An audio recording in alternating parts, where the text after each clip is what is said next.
in February of '93, you come back to the ring. You're going to wrestle again. You do the return match with Ted DiBiase on Monday Night Raw. That leads to you and Hulk as the Mega Maniacs. What was it about early '93 that made you think it's time to get back in the ring?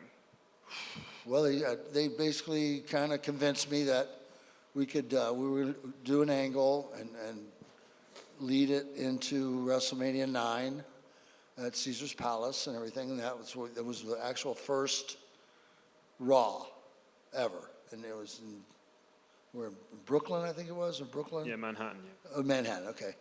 And, you know, I went out there and talked a story about things that had happened. My parents had both died one year after another just before this whole thing happened. And my wife had left and stole all my money, took everything, and I was penniless. And now I was without a wrestling career. All that I'd done, all the work, everything, the hard work and I had done was gone. In the snap of a finger, boom, that was all gone. So it would have been real easy to quit and just say the hell with it. But I didn't, and I just, you know, went with the game plan. They hit me with a thing, the briefcase. That briefcase is very hard, by the way.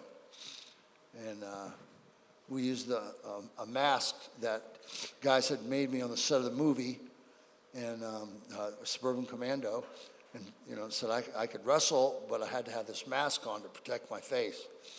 Didn't really have to have the mask on. Doctor told me that eventually, once all my bone grafts had healed on my face, that I mean, it was. He couldn't say that. He said, I can't say this on the record, but your face is now, because bone, when it heals, it doesn't break in the same place. So not only does you have all these bone grafts all healed, you have titanium, this unbreakable titanium space shuttle. It's what they tie the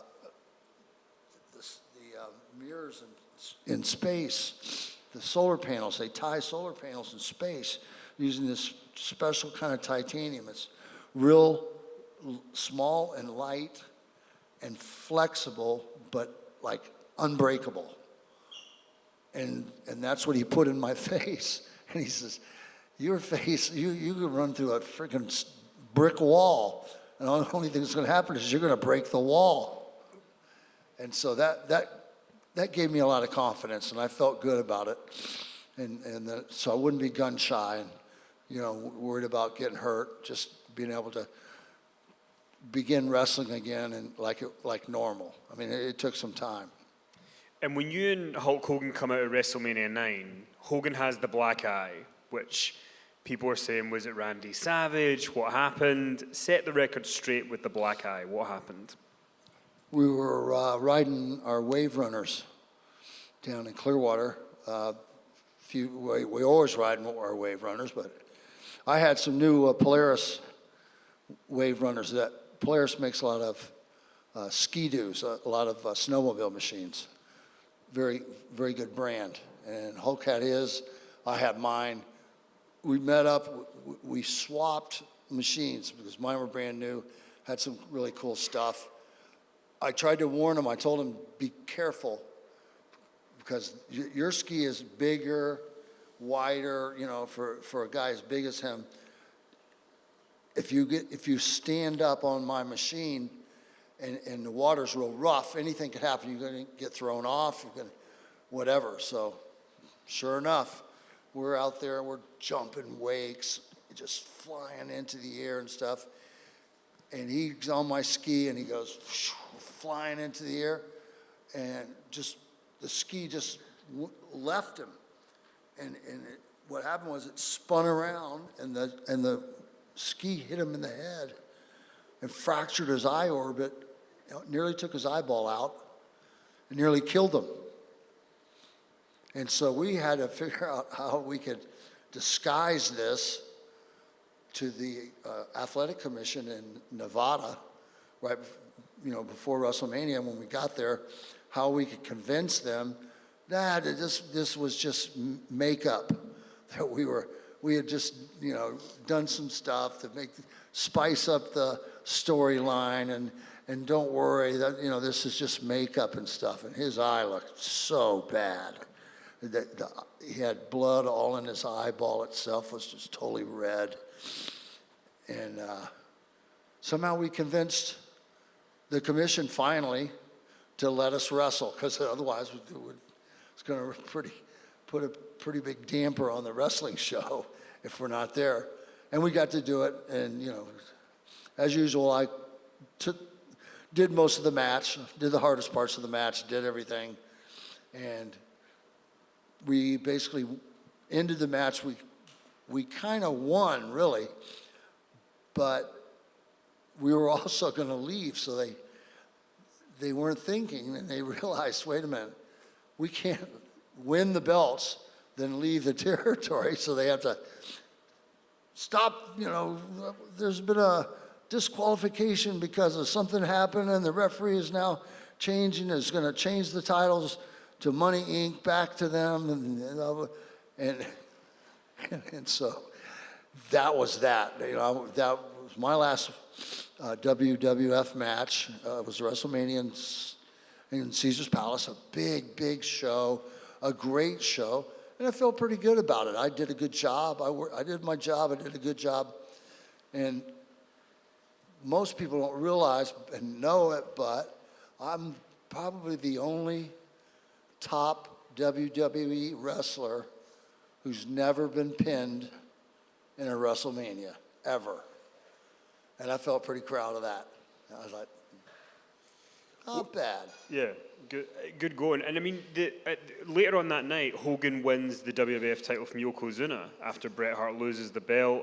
But you guys are kind of gone already, so you're not really there. But Hogan's the champion, and then he loses a couple of months later. Bret Hart talked about in his book he had a lot of heat with Hogan about the fact that Hogan won the belt but never dropped it to Bret. Do you remember, was there a lot of heat between Hogan and Bret over that situation? Honestly, my memories of those days and those shows is pretty sketchy. I know that there was some definitely some heat there, and with Bret, because he really, they've been, it's another thing where Vince is promising, and suddenly Bret thought he was getting screwed, and he's not going to get the belt, and blah, blah, blah. And so, but at the end, he wound up getting it, and then we were off to Florida making movies and TV shows. Well, you end up going to WCW. So I just want to quickly mention each of your WCW gimmicks and tell me what you thought of them. So the first one, the Butcher. You attack Hogan in the mask, you become the Butcher. What did you think of the Butcher gimmick? The whole idea of these different characters was, most people don't know that Vince illegally trademarked my name in 1990, which means he kept me from wrestling as Brutus Beefcake, which I'd been my whole career. So now we had to come up with other things. And the butcher, the baker, the candlestick maker, I don't know. At this point, I'm just trying to feed my family and eat, and survive. So we cooked up multiple things. The Zodiac was from one of the movies we did, Mr. Nanny, in Miami. The Booty Man, I don't even know how that came about. That was just somebody's idea. And all these different characters was just basically me trying to stay alive. And until the Disciple character came up. There was no Disciple.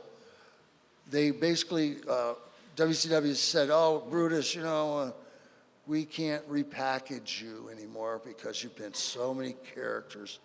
You've done this, you've done that, you've done this. So we really like to help you and like to, blah, blah, blah. But, we just don't see a future here in WCW for you because it's just, you've had too many gimmicks. So I went back to Florida, I said, well, maybe we'll see about that. And I trained like a savage for 2.5 months, dieted, grew my hair out, grew a beard. I was down to 6% body fat. I mean, that's like not even believable. That's the top builders in the world. Some of them can't get down that low.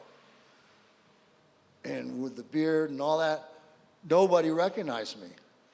And so Hogan and I went to CNN Tower in Atlanta. Bischoff and all of the butt boys were all there, and his gang, all his boys. And he marched me right in there in a room full of people, and everybody's, my leathers and my thing, and they're looking at me, and their eyeballs are this big, and they're going, oh my God, look at this guy. Oh my God, he's shredded, he's ripped. And wow, this is incredible. And Hulk goes, oh, did I introduce Brutus Beefcake to you? And half of them pissed their pants. And the other half ran out of the room because they were so embarrassed because they had made such a big deal out of the fact that I couldn't be repackaged again. And, but, they screwed me again at the end of the day. They wouldn't really let me wrestle. I looked better than 90% of the guys in the NWO, and I could out-wrestle 95% of them. And they didn't want to, Hall and Nash and all those guys, they didn't want to look bad.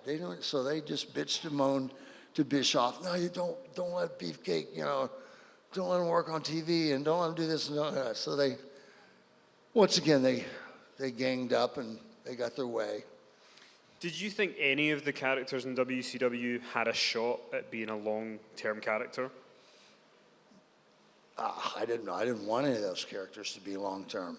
I wanted to be Brutus Beefcake, the character that I put everything I had into it, and that was one of the most popular characters in WWF history. When Warrior came into WCW and did that 30-minute promo on TV, do you remember what you were thinking when he came in? Did you think that there was a chance that you and Warrior together could be a good fit? No, I was totally pissed. Warrior wasn't dependable. Warrior hadn't signed a deal and wasn't going to. And they stuck me with Warrior for this one Warrior Nation. I was like, yeah, this. And then next thing you know, he quit. And then that's Bischoff again one more time. He fired me 3 times over the past 3 or 4 years. And then they kept having to hire me back. And now, with the One Warrior Nation deal fell through, and basically, next thing you know, WCW went out of business. So it didn't matter. Well, I just got 2 last things I want to ask you. In 2009, you did the Hulkamania tour in Australia with Hulk and Ric Flair and all these different people, and you'd kind of got yourself back in good shape again. You were kind of, ready to go, and then Hogan goes to TNA, and I think everybody kind of thought you were going to end up in TNA with him. Were you surprised that you didn't end up there? Were you angling to get into TNA at that point? Well, I was promised a job by Dixie Carter at the NWA there, TNA. What was it called, TNA? TNA. We went to Australia, a bunch of guys, a bunch of WWE guys and Nasty Boys, a whole bunch of guys. We had a blast. We had fun over there. I had made some phone calls. Papa Shanga, Godfather, yeah. The Godfather. I knew him. We were really good friends. He really liked smoking pot. And he just smokes pot day and night. And so I have friends in Australia. And I called up a couple of my friends. Next thing you know, we land. One of my buddies meets us at the hotel. Bang, there's a big bag of pot. I give Papa Shanga a big bag of pot. Man, I'm talking about a smile from ear to ear. He was the happiest guy on the tour. just gave some to all the boys. And because that's the way it's supposed to be. You share, take care of your friends. Bischoff got wind of it, went back to Dixie Carter, told her I was a drug dealer. And so that's what happened to my job at TNA. Bischoff scuttled it by telling her I was a drug dealer. It wasn't anything of the sort, but it didn't matter. It was too late by then anyway. And obviously, throughout your career, you and Hogan have always been kind of closely associated and stuff, but in the last few years, obviously not as much. But you did go in the Hall of Fame in 2019. He inducted you. Are you able to look back on that memory fondly of him putting you into or him inducting you into the Hall of Fame? Somebody had pranked me in 2009.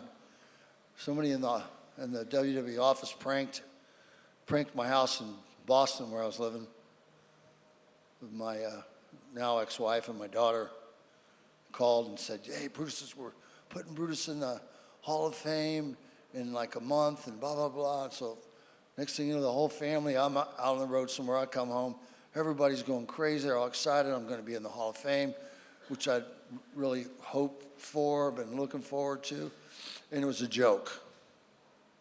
And it was, on the caller ID there, it said WWE headquarters, blah, blah, blah, and phone numbers. And I kept calling the phone numbers and this number and that number.